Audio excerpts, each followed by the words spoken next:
Milwaukee is drowning, and residents are watching their lives wash away.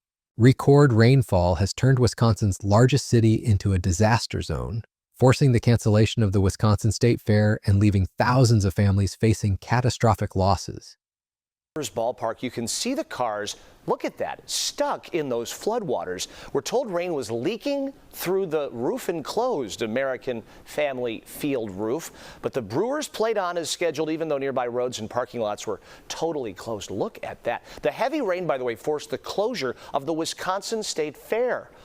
Wow, which did not reopen today, by the way, on its final day because of all of this rain. Last night's flash flooding at the fairgrounds caused dangerous conditions for fairgoers as well as attendees. And flood warnings are still in effect for our friends up in Milwaukee. According to the National Weather Service, nearly 8 inches of rain fell from. This is the story of how nature unleashed its fury on the American Midwest, and why what happened in Milwaukee should be a warning to us all. The devastation that unfolded across southeastern Wisconsin represents something far more catastrophic than initial reports suggested. What meteorologists are now calling a once-in-500-year weather event has shattered every expectation and overwhelmed every system designed to protect the city. Late on August 9th and into the early morning hours of August 10th, Milwaukee experienced an unprecedented deluge. The National Weather Service initially recorded 5.74 inches of rain in a single day, more than 3 times the previous daily rainfall record of 1.64 inches. And thankfully this afternoon we had a lot of dry time, but a new record, an all-time record, could have been set out of this event. The 24-hour record total for the state was 11.72 inches. That was back in 1946. There was a MMSD sensor on the northwest side of Milwaukee that recorded 14.50 inches of rain. They will have to confirm that, but there's a good chance that a new all-time record was set. Many areas across southeastern Wisconsin picking up 5 to 10 inches of rainfall. We still have that flood warning for Ozaukee, Milwaukee, Waukesha. But that's just the beginning of this story. As emergency crews began their assessments, they discovered that some areas had received rainfall totals that defied belief. An MMSD sensor recorded an astounding 1450 inches of rain, completely obliterating Wisconsin's previous all-time record of 11.72 inches, set back in 1946. Some areas west of the city saw between 8 to 11 inches of rain in less than 24 hours, with certain locations receiving up to 15 inches as a stationary storm cell refused to move, dumping tropical levels of moisture over the same communities hour after hour. To understand just how extreme this was, consider this. Milwaukee's second wettest day on record was exceeded only by the 6.81 inches that fell on August 6, 1986. What happened on August 9, 2025 didn't just come close to breaking that nearly 40-year-old record, it utterly demolished it. The Milwaukee River at Estabrook Park crested at an unprecedented 11.19 feet, surpassing the previous record of 10.5 feet set in 2010 and pushing the river into major flood stage.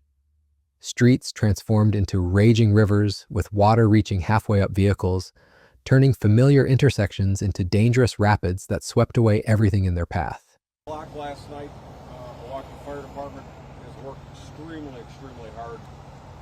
Taking between 8 o'clock last night and about 7 o'clock this morning, approximately 614 separate and distinct emergency assignments. These include everything from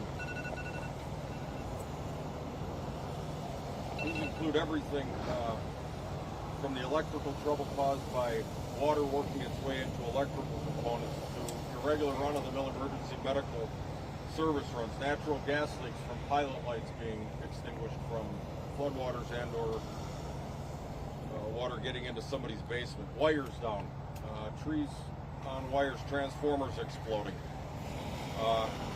general fires. We had a second alarm fire down in Walker's Point towards the lake. That was a 10-story cold storage building.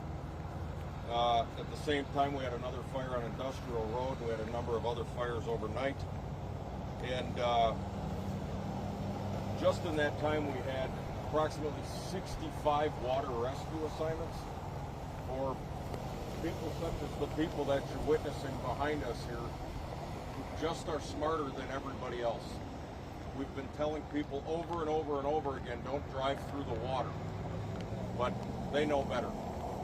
This is how we have hundreds of vehicles around the city blocking it. The human cost of this natural disaster began unfolding almost immediately. Between 8 p.m. Saturday and 7 a.m. Sunday, the Milwaukee Fire Department faced an overwhelming crisis, responding to approximately 614 separate emergency assignments.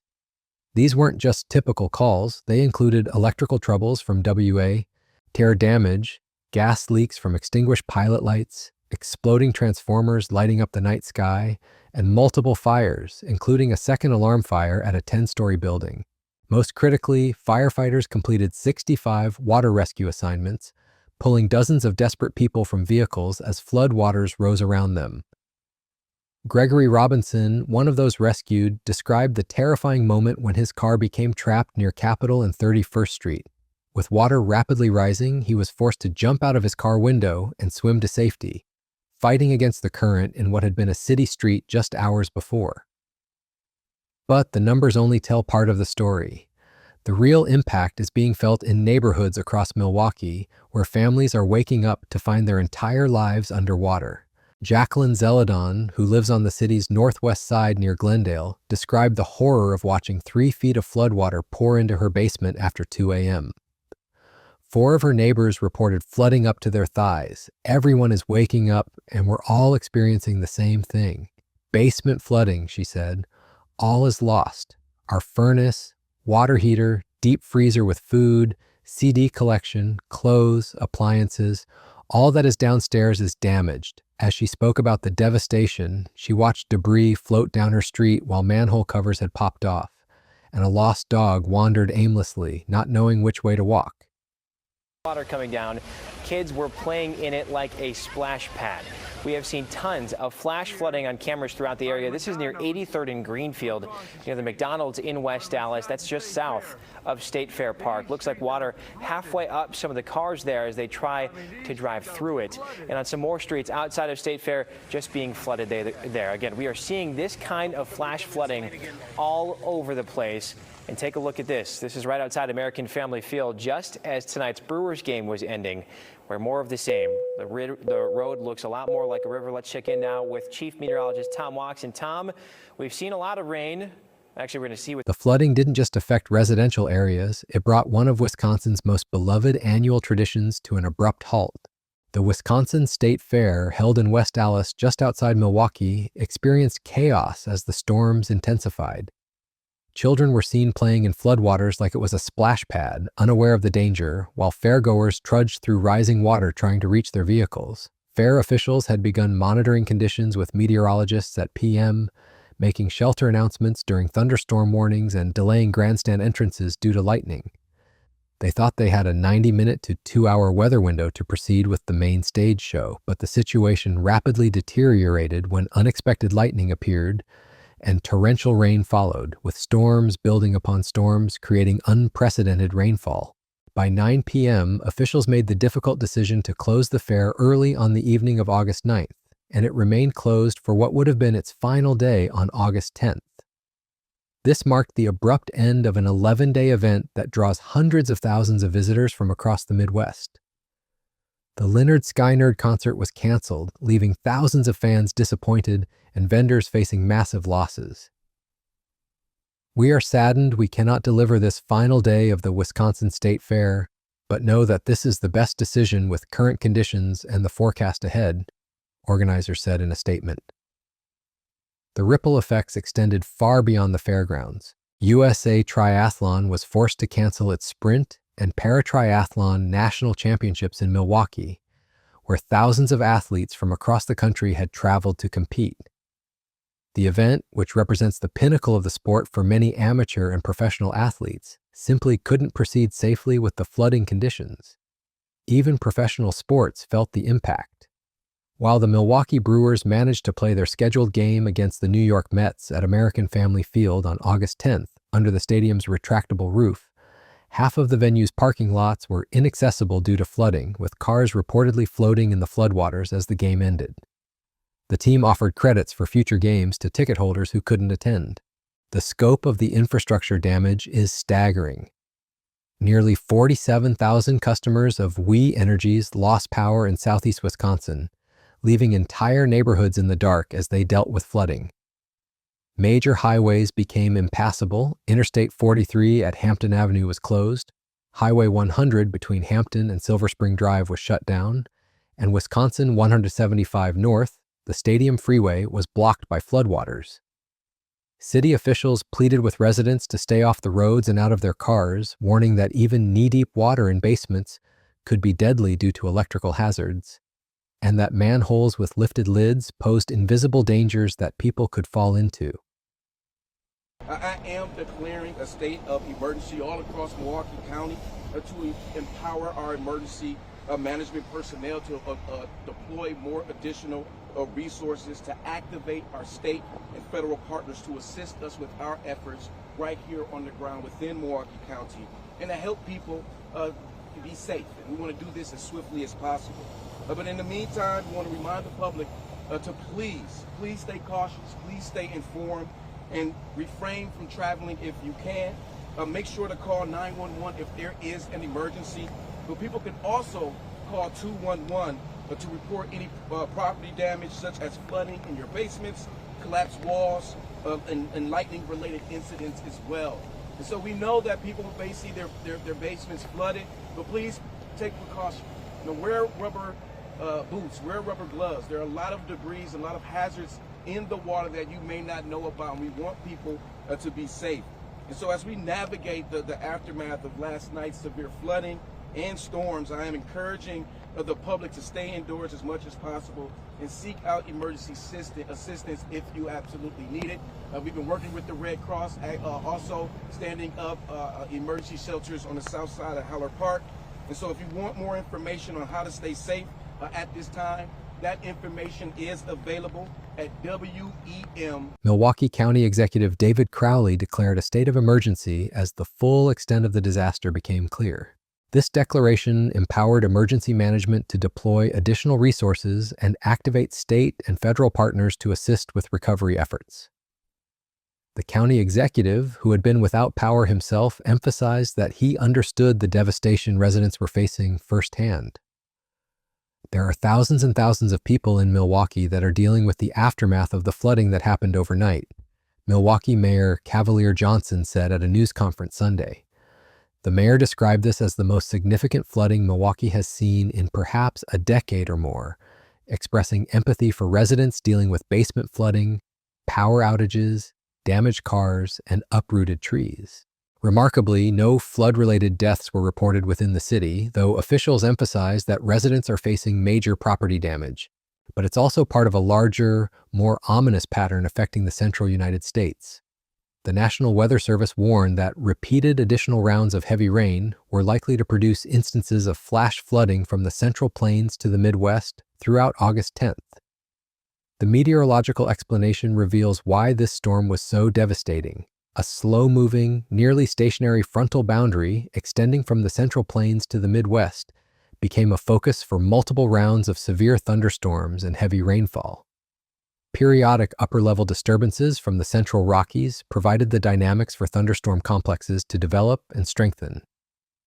What made this particularly dangerous was the slow and chaotic movement of these storm clusters combined with intense rainfall, rates over already saturated ground. When storms move slowly or remain stationary, they can dump enormous amounts of water over the same areas repeatedly, leading to the catastrophic flooding Milwaukee experienced. The Weather Prediction Center issued flood watches and warnings for parts of Kansas, Iowa, Nebraska, Missouri, Illinois, and Wisconsin. The agency warned of repeated rounds of heavy rain, along with hail, damaging winds, and isolated tornadoes. For Milwaukee, a flood watch remained in effect until Monday morning as more rain threatened to fall on already saturated ground. But even as the immediate crisis unfolded, there were moments that revealed the resilience of the human spirit. At the Wisconsin State Fair, as rains poured down on August 9th, the Wisconsin State FFA Honors Band, Dee and Choir, found themselves with a much larger audience than anticipated at the youth exhibit hall as hundreds of people sought shelter from the storm. The band's director, Monty Dunham, said the unexpected crowd got into the performance, and the musicians were able to raise spirits during what was becoming a frightening situation. Shocked at what I saw. Overnight, historically high rain totals caused the Menominee River to rage. The river moves like rapids through a flooded Hart Park. The Baxters are just one of the families along a stretch of Menominee River Parkway where homes flooded in an instant. I was a little nervous. I mean, like, when I first saw it, like, the water was coming up towards the garage, so I called my dad, and I was a little bit nervous since they weren't home, but I think I handled it pretty well. Kind of just stayed on the high ground, but it was a little nerve-wracking. As the sun rose, the Department of Natural Resources arrived with a boat. Wardens make runs taking families and their pets to safety. Yeah, he was on the boat with us. How did he handle it? Very well. He was a little scared, but he got used to it, and yeah, he's good now. When the river returns to its banks, these families will brace to see what's left in their basements. In the face of disaster, Baxter notes, no one should rebuild alone. Just keep being there for each other, help each other out, whether it's maybe getting somebody a sandwich or maybe helping them move stuff out of their basement or helping them clean up. Just keep supporting each other, and that's what this community is all about. In Wauwatosa, AJ Bayapor, CBS 58 News. Well, and speaking of help, the American Red Cross of Wisconsin has opened a shelter at Holler Park in Milwaukee. Right now they're providing food, water, emotional support, and a place to charge phones. Last night, 10 people, 4 puppies, and 3 dogs stayed there. For Milwaukee residents, the immediate concern is recovery. Along the Menominee River, families had to be rescued by boat from their flooded homes. Brian Baxter rushed back from out of town when his teenage daughters called about rising waters. The DNR arrived with boats to rescue families and pets from homes along Menominee River Parkway. In West Allis, residents faced 5 feet of water in basements and 10 feet in parking garages. Despite the devastation, the community is pulling together, with the American Red Cross opening a shelter at Holler Park providing food, water, and emotional support to displaced residents. Thousands of families are now dealing with flooded basements, damaged belongings, and the enormous task of cleaning up and rebuilding. Insurance claims are expected to reach into the millions of dollars, and some residents may find that their coverage doesn't fully protect them from this type of flooding. The economic impact will be felt for months. The early closure of the Wisconsin State Fair alone represents significant lost revenue for vendors, performers, and the local economy that depends on the annual event. Hotels, restaurants, and other businesses that rely on fair visitors will feel the impact of the shortened season. Infrastructure repairs will be costly and time-consuming. The flooding revealed vulnerabilities in Milwaukee's drainage systems and highlighted the need for improved flood management in an era of increasingly extreme weather. City officials will need to assess not just the immediate damage, but also how to better prepare for similar events in the future. The human stories emerging from this disaster remind us that behind every statistic is a family dealing with loss. For Jacqueline Zeladon and thousands of other Milwaukee residents, the phrase "all is lost" captures the devastating reality of watching a lifetime of possessions destroyed in a single night. As Milwaukee begins the long process of recovery, this flooding event serves as a stark reminder of nature's power and our vulnerability to extreme weather. The city that thought it was prepared discovered that some forces of nature can overwhelm even the best planning and infrastructure. The residents of Milwaukee showed remarkable resilience in the face of this disaster, with neighbors helping neighbors and communities coming together in crisis. But the question remains, as extreme weather events become more common, how do we build communities that can withstand nature's increasing fury? For now, Milwaukee is focused on the immediate task of cleaning up and rebuilding. But the lessons from August 9th and 10th, 2025, will resonate far beyond Wisconsin's borders, serving as both a warning and a call to action for communities everywhere that face the growing threat of extreme weather in an uncertain climate future.